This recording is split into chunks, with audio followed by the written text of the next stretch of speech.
Thanks very much, Alison.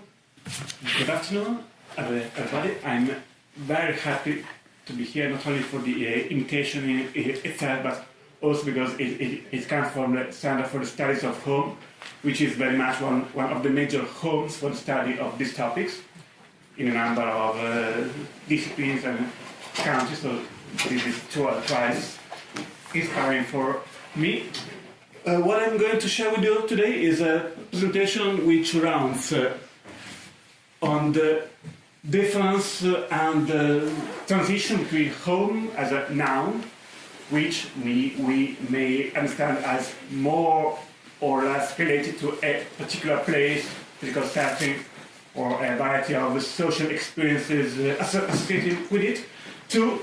homing as a verb that tries to capture all the social processes whereby some places rather than others are made home-like to some people and groups rather than others. So it's sort of an attempt to advance on the way of homemaking, if you wish, possibly a little bit further, to see not only the substantialist side of home, but the relational processes that bring life into it. I'm working along these lines in a mid-stage between the book which Alison has kindly presented right now and the ESC project I'm working on, and then also from my own background in transnational migration studies. So for me, and I guess for a number of colleagues, the issue has been how the invisible, implicit presence of home in people's everyday life, in migrants' everyday life in particular, can be brought forward, highlighted, and used in a way as a source of insights on a number of aspects of their everyday life, and on the influence of mobility and diversity at large on what home should, is, and works like in practice. So I'm trying to approach the debate on home from the external, as it were, side of migration studies in a way that I believe has the potential to bridge many divides that apply to this kind of studies between different disciplines, between migration systems, as far as migration studies is concerned, and between different spatial and temporal realms. This in practice involves providing a brief social theory overview around home and discussing the main social categories and verbs associated with it, moving down to my own case for a homing optic and as something more than another buzzword to frame it, but a more substantive view, hopefully, to then discuss the research implications of my arguments. In other words, I will stay on four main points. Home as a social spatial experience in the first place, homing as a way of conceptualizing it, research into this, and some final thoughts on what could come after this. So, here I'm just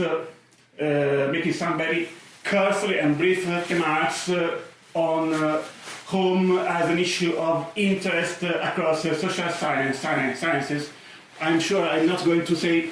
anything new around these topics, which all of us, I think, have addressed from one disciplinary realms or another, from the basic point of framing home as a house, a dwelling, a space, plus something, to the challenge of investigating what that something actually amounts to and how it interacts with the built environment side of home itself. So the argument here is, particularly in my background as a sociologist, is approaching home both as a particular setting or a set of setting or more than one setting, and a social relationship which tries to attribute to that setting rather than others a particular sense of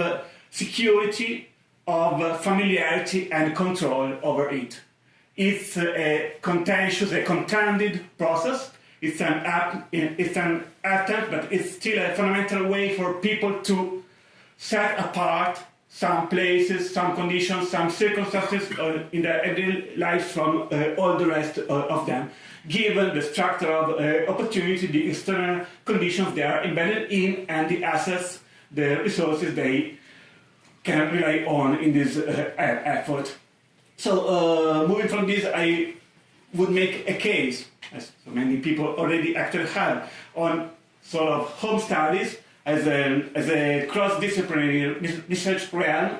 which approaches home as an assemblage of particular social, cultural, and material conditions in the first place, but also as an experience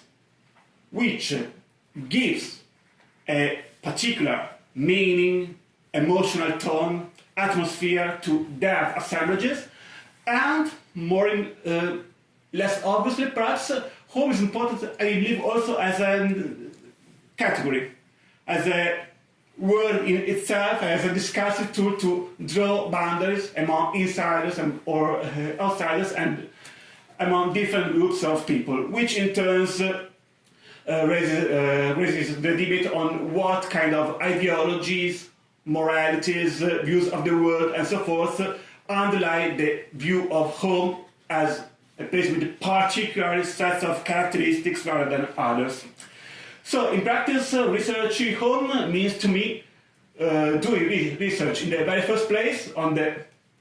practical value of particular places, but also on the experience, on the social relationships and the practices that are negotiated by people, by groups of people vis-à-vis those places, with all of the differences that have typically to do with ethnicity as much as gender, age, step in the life course, and so forth. And, as importantly, at the third level, home as a discursive tool, so as an elicitor of ways of categorizing the social reality, of attributing different degrees of emotionality and morality to it. Fundamentally, as a way, one of the ways to tell us from them, the inside from the outside, the private from the public, and so forth. Now, we all know, again, I'm repeating quite well-debated stuff. We all know that home is a slippery research tool in many ways because it's fundamentally a category of practice, which has also a potential as a category of analysis, as long as we are aware that it includes several different dimensions in it. As long as we are aware that it can describe as a word both the place, the condition where each of us is living here and now, and something different related to the memory of the past home, or possibly to the dream of a better home in the future. As long as we are aware that exactly for this it can crisscross different spatial and temporal dimensions at the same time. So, in a nutshell, there is a conceptual multivalence in home. It can mean many different things at levels of reality at the same time. There is an intersection of different spatial and temporal frames, and there is an interface of reality, of real and idea, as it were, what we see and what we would like to achieve at some point. So the question when migration comes in is what of all these complex but very fascinating to me attributes of research of home, how they evolve when people are in the move, on the move, and we could add when societies, communities tend to be increasingly diverse and complex as a result of immigration, among other factors. Now, nothing new under the sun again in many ways, in the sense that lots of important work on migrants' home experience have already been published over years, including by some of the people here, and I just picked up a few of them by way of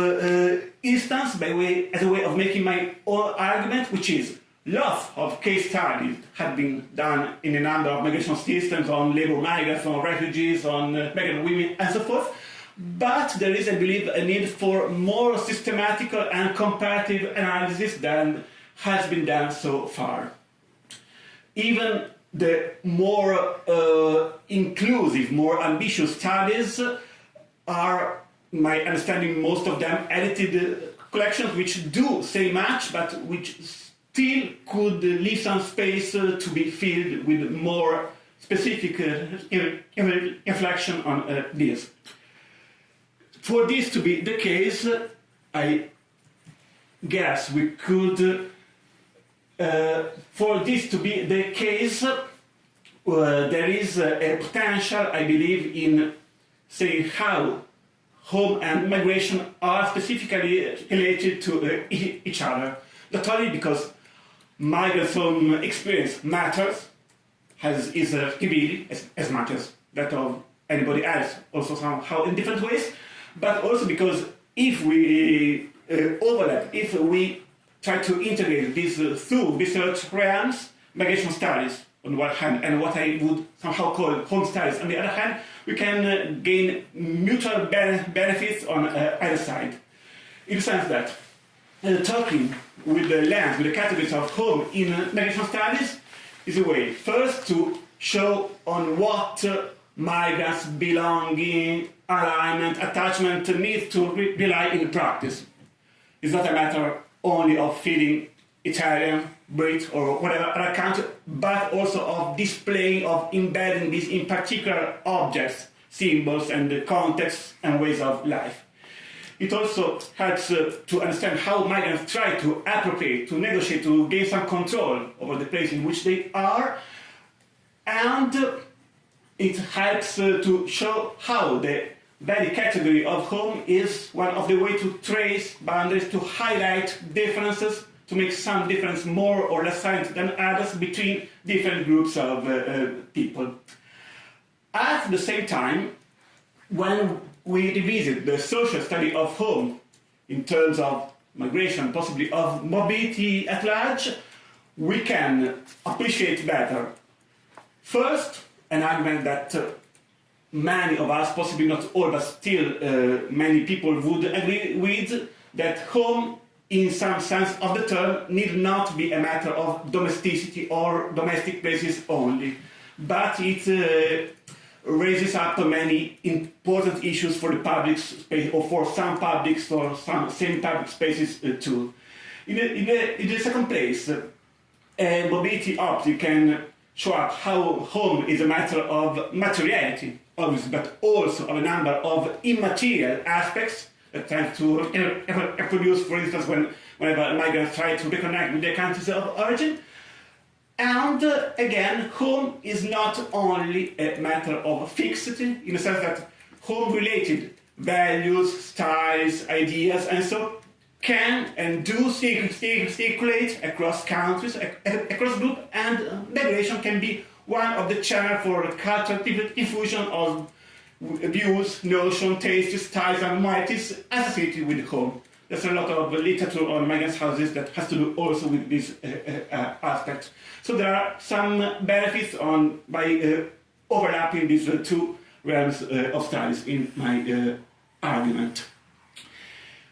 Now, this entails,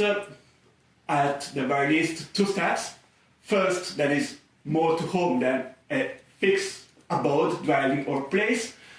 And, in second place, migrants are not necessarily people who lose whatever used to stay for home.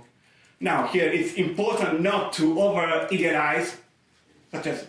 like migrants themselves may be tempted to do what used to be there, what they left behind, but at the same time it's important that to appreciate that for most people mobility is also a matter of keeping in touch selectively, ideally perhaps, but with some aspects of what used to be home before, in terms of lifestyles, of pattern of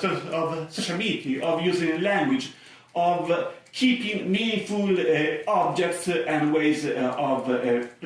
life. So the point here is that while most labor migrants, by way of broad over generalization, are in relatively and often in strongly disadvantaged life conditions, there is still a potential to appreciate what home keeps meaning and is negotiated by them that goes well beyond the basic, important but still basic level of shelter, of housing in itself. The question is then if people, anybody does feel or not at home in any particular context is to me an empirical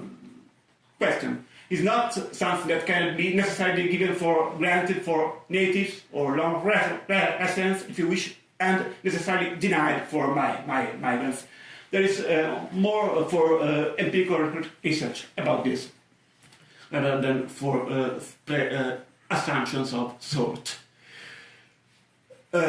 Now,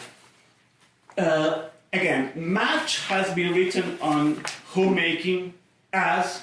in my understanding at least, a particular form of the broader category of place making,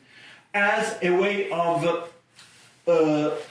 rebuilding, of negotiating some dimensions, some facets, some sense of what we consider to be home in particular context, even under difficult life circumstances. Here, I think there is, on the one hand, the importance, the significance to appreciate homemaking practices even in the more mundane, simple and basic form, against the risk of over-victimizing migrants or even more so refugees as passive people, poor and so on and so forth. At the same time, I sometimes feel in the literature on migrants homemaking the risk, as it were, of over-exoticize the aesthetical, the ethical trait of the ways in which people do arrange their home spaces in terms of symbols, decorations, colors, so on and so forth, with some risk sometimes to lose the broader picture of the real vulnerability and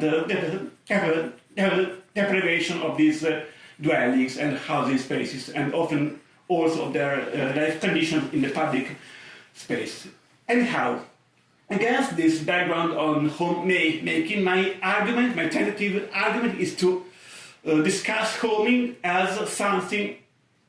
somehow still a little bit further than this, than what has been discussed so far. In my sense, in my understanding, in the idea which I'd like to share and discuss and to collect criticisms about with you, homing has to do not only with particular instances of homemaking, with how, if I have to be in some place for some time, I try to attune with it. I try to build some basic forms of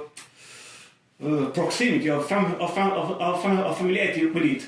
Homing to me has to do with the ways in which, over their life course, each of us actually tries to have his, her own view of framing what home should look like, and tries to get close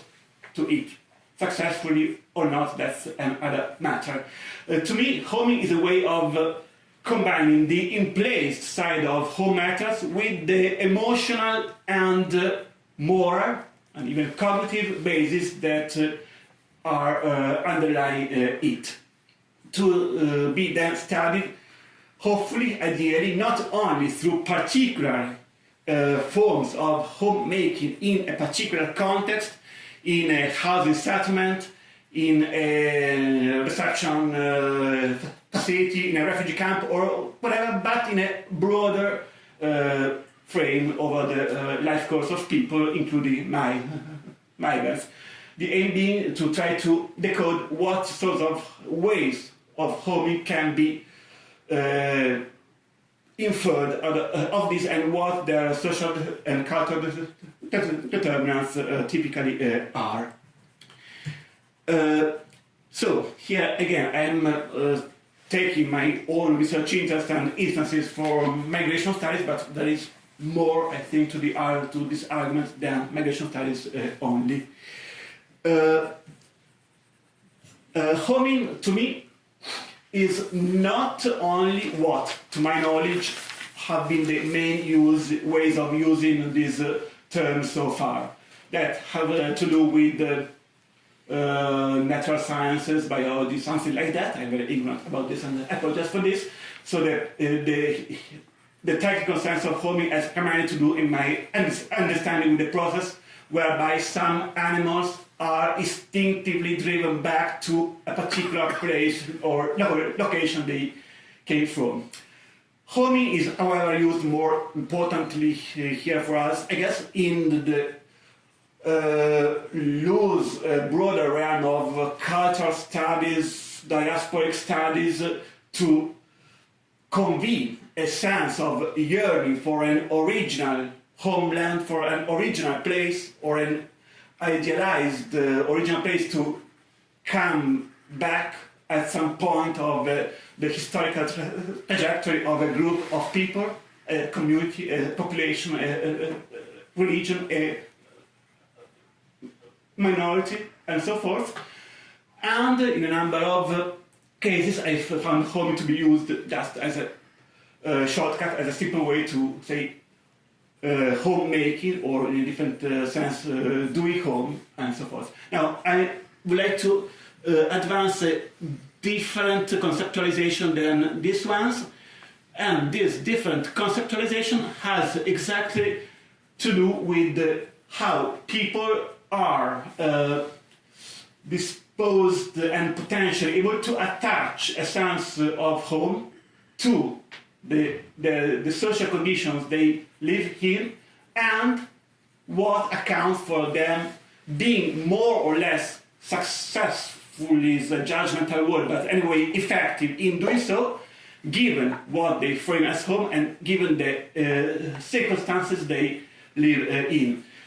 The important thing to me is that this process has very much a performative and practical dimension, but it has also, as important to me, a cognitive, a normative, actually one, what a good home is for it to be like, depending on culture, but across society, depending also on social groups, on age, on gender, on sexual orientation perhaps, and so forth, and the emotional side of it. There is something to home that has to do with the embodiment of a range of emotions to a particular place. My argument is that, cursorily speaking, such emotion can be boiled down to exactly to security, familiarity, and control over place. Again, it's a pretty open and contentious argument, but it's a way for me to try to advance a little bit, a little step beyond what has been done so far. So again, here there is not the sense of home as a static condition, but rather as a sort of open-ended search over the life course. I've tried to represent these into drawings, sorts of drawings, which are in the book too. I'm not sure if they have, but I hope they do. My sense of homing is how people, to put it very simplistically, an individual person or a social group, I suppose, try inside the realm of their social reality to carve out a particular portion of it to which they attribute a distinctive sense of they would like to attribute. They may be effective or not, depending on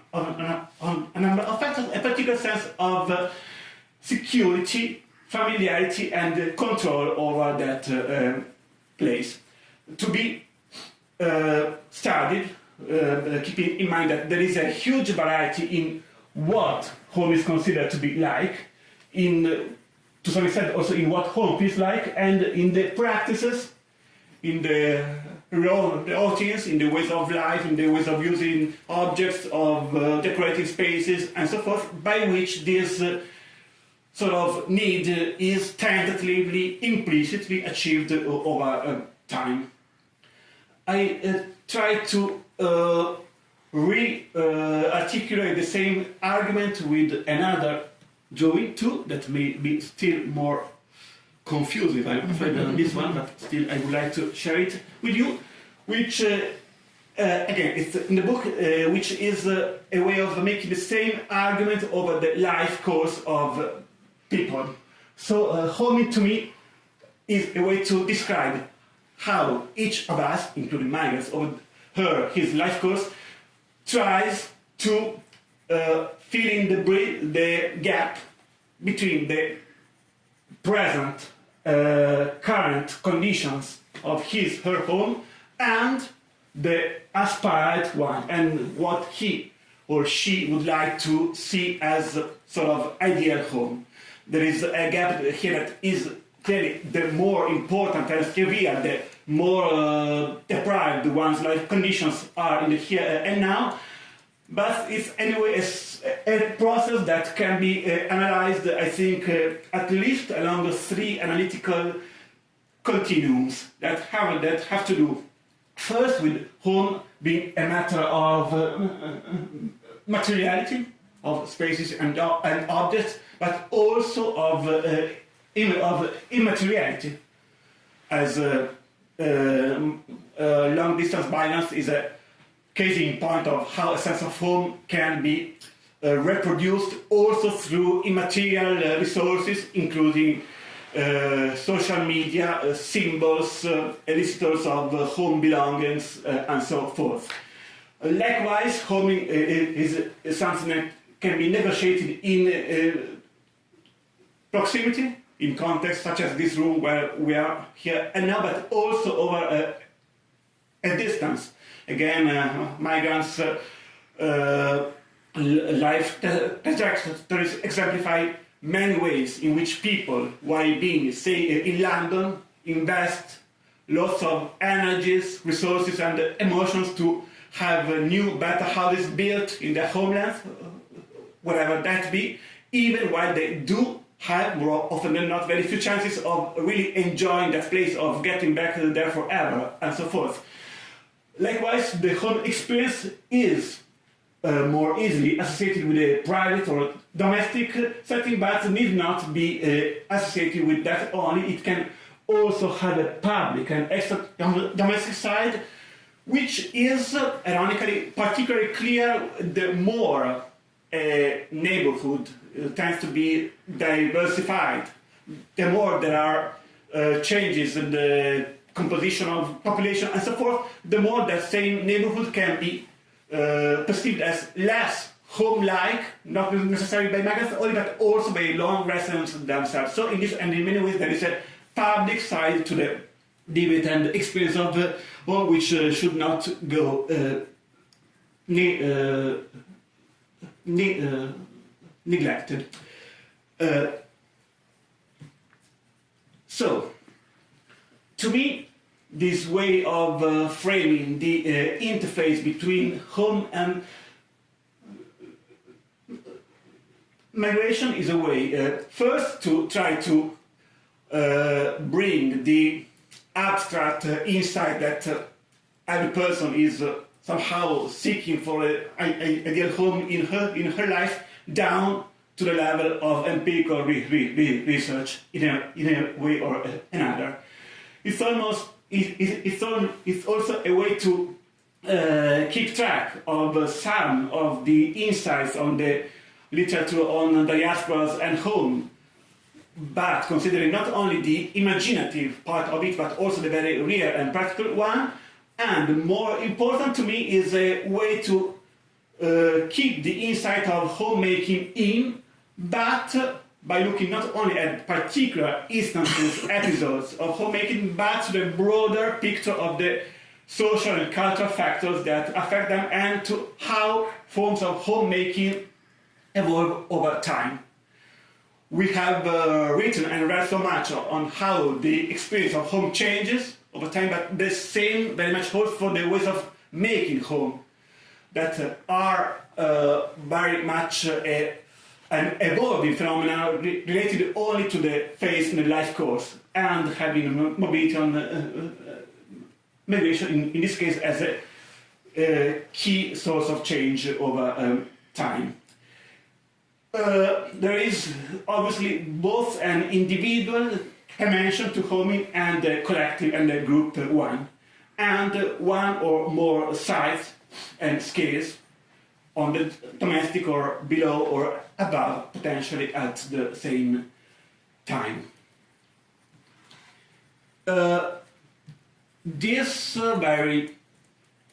broad, necessarily broad perhaps, and anyway abstract debate leads to a number of research questions, anyhow, that are the ones I am actually more interested in with the project. So how it is that home is differentially conceived, felt, reproduced, and negotiated under circumstances of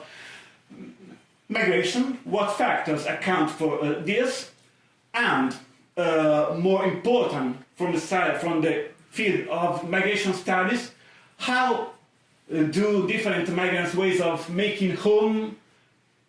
interact and affect their trajectories of integration, of transactional engagement, of selective assimilation, and so forth. So how, by studying their physical and symbolic ways of making home, can gain insight on how they position themselves over time vis-à-vis the country, the community of settlement, and vis-à-vis the community of origin, and how through this focus we can also make sense of the evolution of majority-minority relations in the countries and in the local communities of settlement. Now, there are many ways of doing research into home and homing. Here I'm just very quickly providing an overview on the key what's, of the key categories for research that are involved here. I cannot expand, I guess, on the methodological side of it, but anyway, I'm trying to bring some food for thought around this. So the more simple, the easier level of accessing research on migrants' home experience has to do, I guess, with the reported views and attitudes for migrants or for anybody else. A number of even quantitative case studies have been done on what people frame as home, what scale, what context, what location, but in light of what this says on their social demographics at large, on their characteristic, on the social factors that account for their ways of framing home on a more narrow or a larger scale on one or more place, and so forth. Here, I think there is a merit in putting these kind of abstract questions, or the more so whenever one's interested in studying belonging, ethnic alignment, place attachment, and so forth. It's important to connect, anyway, these somehow superficial statement and self-positions to the underlying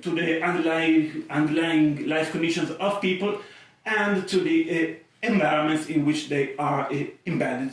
But apart from this very first step, more important to me is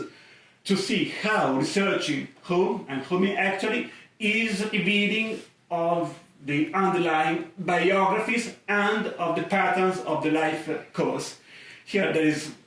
an important literature on the narrative side of these studies that has to do, in a life course sense, on how, starting from housing pathways, the different locations of dwelling and the different ways of feeling each past dwelling as more or less home-like, is a window into studying people's life, past stories, their ways of feeling towards themselves, the others, their family life, their local communities. So here the point is how to reconstruct over the biographies of people, starting from the here and now, going back to the past and possibly approaching the future, to how it is that they are attach some sort of proximity or sense of home to particular places, settings, relational configurations of people, emotions, rather than to others. This is a way of reconstructing first the temporal side of home, which is something that even while is perceived in the present, is also reconstructed in the past, but is also projected in the future. It's also an epistemological window into what the future would, into what we would like our future to be like, in a way or another. It's also a way of collecting information on values, emotion, and relational ties associated with home. There are some parts of one's life in which I can connect a sense of home more likely to places rather than to people, to my parents, to my partner, to a group of friends, and so forth. So through investigation of home, I do make sense also of the significance of a variety of relational points of view for me, for each of us. Researching home in this sense can also be a channel, potentially, to make sense not only of people, emotion, attachments, memories, and so forth, but also on their, so to speak, objective life conditions, housing conditions, material life conditions, and so forth. The more so, the more I can combine this source of data with the other ones, I would say, rather than building on narratives, on life histories only. At a third level, I'm moving a bit quickly because this part is just a matter of insights to be brought in. Researching homes means researching a variety of practices. What kind of ways of doing things in which context generate to me a sense of being or not being at home. So here, again, there is a huge literature to open up on. In the sense, in the case of migrants, two particular sets of practices, among others, that are revealing on the ways of feeling or not at home in a given context, have to do, on one hand, on how different groups, categories of migrants in different stages of the migration process with different demographics and so forth can reproduce something of their past, of their ways of living, of their tastes, of their ways of using leisure time and so forth, as a way to counter the sense of being out of home, of being alien to the place, of being discriminated in the place where they do live here and now. Another aspect of research on this has to do, however, more importantly, I think, with claiming the public space. Here it's important to appreciate that home categories can also be powerfully used in an emotionalized public discourse to draw the boundaries of who is legitimately expected to belong or not to a public space, who can be or not in a public space, which can be an argument in a nativist political agenda, but also for minority groups, including migrants, to claim, to make a claim for some sort of recognition and presence also in the public space, and not only under the categories of those who do the dirty work, those who should go to their home soon, and so forth. Which is a way to highlight, among other things, that there is nothing obvious and straightforward in the ways of using home, which, to put it very bluntly, can be equally appropriated as a category, as an ideological and emotionalized categories for an exclusionary discourse, a nativist one, and also in different ways for a progressive one, if you wish, whenever a claim is made for home as a sense of claiming the right to be recognized as belonging even in a new place, as being someone, such as a migrant or an ethnic minority member, who has a right to stay there, to be in the public space as a presence in his her own right, and not only as someone inferior to or less worthy than the natives, the majority, the long residents, and so forth. There is a variety of meanings and functions that can be navigated and negotiated through the categories of home, depending on how I think we use them. And the last research side of it has to do with all the affordances, with all the material infrastructures that are used, on which people rely to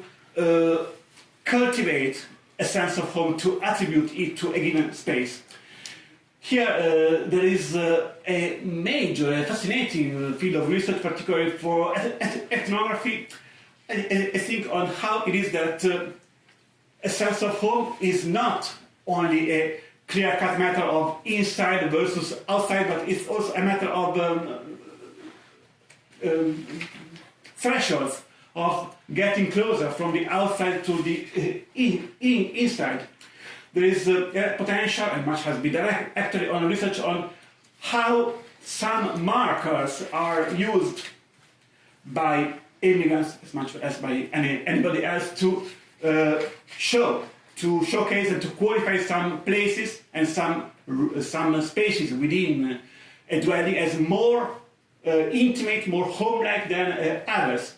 How within any dwelling and domestic spaces differential access is attributed to different parts of a room. How the public-private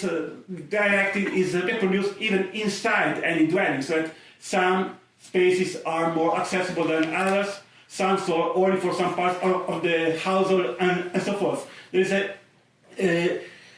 huge set of empirical values through which home can be interrogated and appreciated, also in terms of material characters and of life motives. Lots of anthropologists have written on this, so I won't dare to say much more than this, but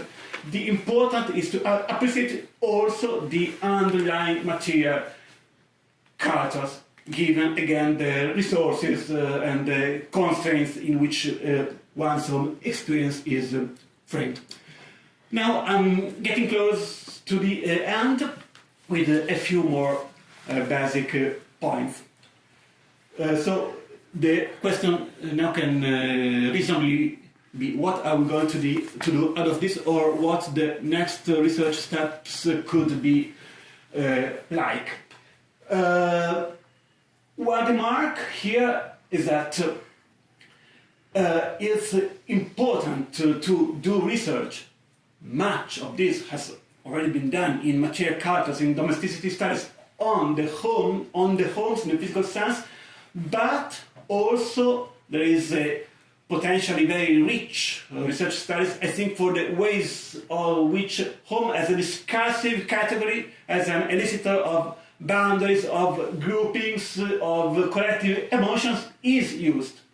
in a way or another. The divide between migrant and native is the most, and settled is the most obvious, but not the only one. Again, it's important, of course, for whomever does this in migration studies, not to overestimate the influence of the migrant condition as such. For each of us, feeling or not at all, having a given sense of hope or not, is a matter that may have to do with this aspect as much as with a variety of key demographical, cultural and social attributes. It's a matter of intersectionality of factors and not of one category only, that related to migrant status, gender, age, class, and so forth. There may well be in this research on home, as much as in more other research fields, I guess, a gap between the narratives and the practices of home, but at the very least there is a major research potential and development, even only in having interviews around the topics on home, not in an external place, as it were, such as this library, but close to those places that each of us frames as his, her home. There's a potential even for researchers who work primarily with in-depth interviews to integrate, to enrich their data collection with references to the particular places, objects, settings in which the home routines take place, rather than in an abstract context. And there is, of course, need for much more comparative research around this. It's clearly a difficult task for the most obvious reason, particularly well known to anthropologists, that whatever corresponds to home as a high degree of variation, even only as a word, across languages, across cultures, and across different groups of speakers within each language. So there is clearly a strong complexity for comparative research too. Another equally obvious perhaps complexity has to do with the fact that the closer we aim to do research inside whole spaces, not for the sake of it, but for the rich, unique potential of doing it, the higher the difficulties, the barrier, the ethical dilemmas in negotiating some access in the home of someone else, and so forth. There is, at the very least, a gap between lots of rich, micro, fine-grained ethnography of particular case studies on the home experience in a particular neighborhood to house dwelling, and the need to enlarge a little bit the frame of research and of reference about this. Two slides to finalize the whole thing. This is perhaps unnecessary here in this particular context. I guess most of the people here have an inherent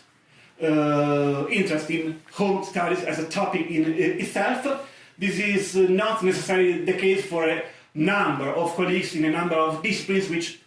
do appreciate the fascination with studying home, but then the question is, and then what? Or at least that's the question I was asked a number of ways, and I guess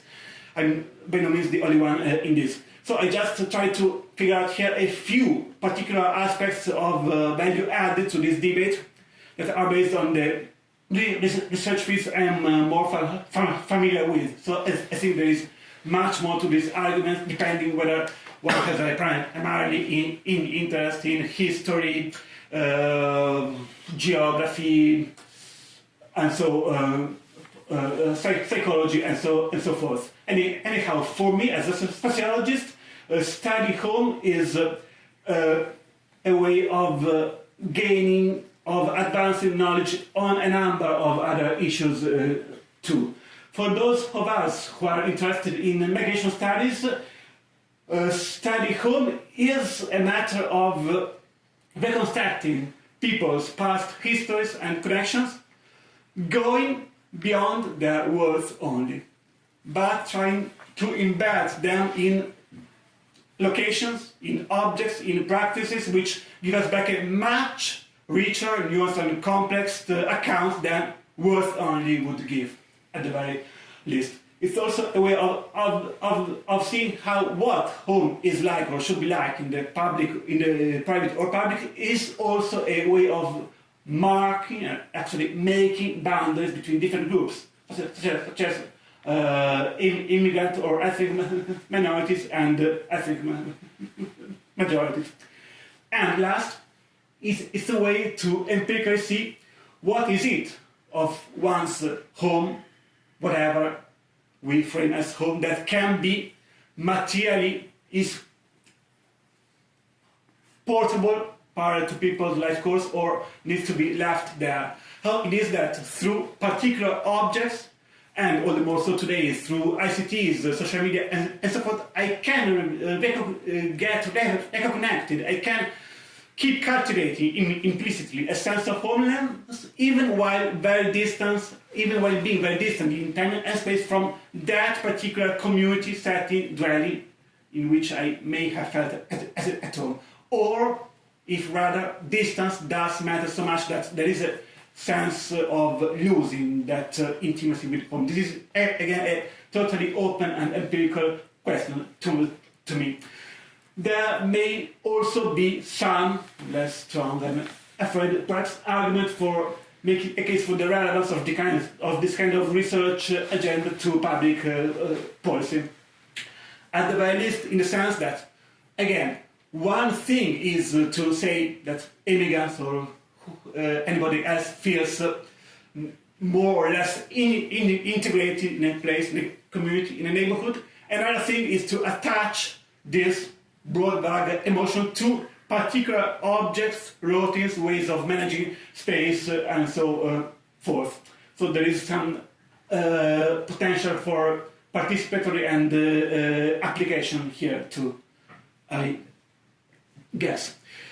So there is, my argument is basically with the transition from home to homemaking to homing, and with a view, but again, this is my particular stance as a sociologist, not only to observing these ways of homing, but also to try to go back to the social and cultural factors that make some individuals, groups, or categories of people to more likely to feel to make home in particular ways rather than in particular others. So there is both an issue of observation and of in-depth influence of the social determinants and rules and stake here. To conclude, really, this is the last one, promise, there is the importance of appreciating even the more simple, the more mundane forms of homemaking, or, as some colleagues have reminded us in the last few years, of home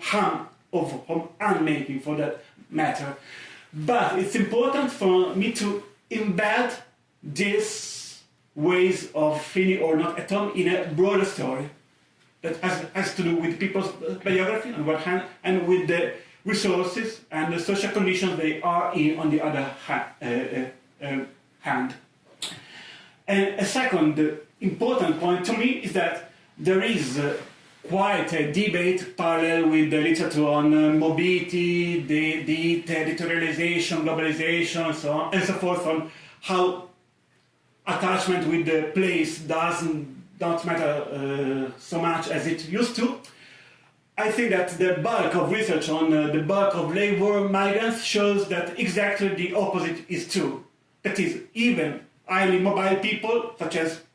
a number of migrants, do feel a need to in place somewhere to attach their belonging, their sense of home to particular conditions and objects and places rather than to take them from one point to the next, to the next, to the next. There is an important materiality side here too, and yet. And at the end of the day, the issue is to find out, on the one hand, how it is, again, and why that particular individuals or groups of people attach a sense of home or not to different settings, scales, places, and so forth. And as important to appreciate as part of the complexity of home, of its unclear status between category of analysis and practice and so forth, has to do with the need to appreciate its importance also as a discursive category, as a rhetorical and emotionalized and ideological, if you wish, tool to mark boundaries, emotional, moral boundaries between different people and groups of people, migration being one of the cases that display how this works out in practice. To follow on with the conversation, I hope to advance a little bit on these lines in the next few years and to keep in touch about this. Great. Thank you very much, Paolo. That's great.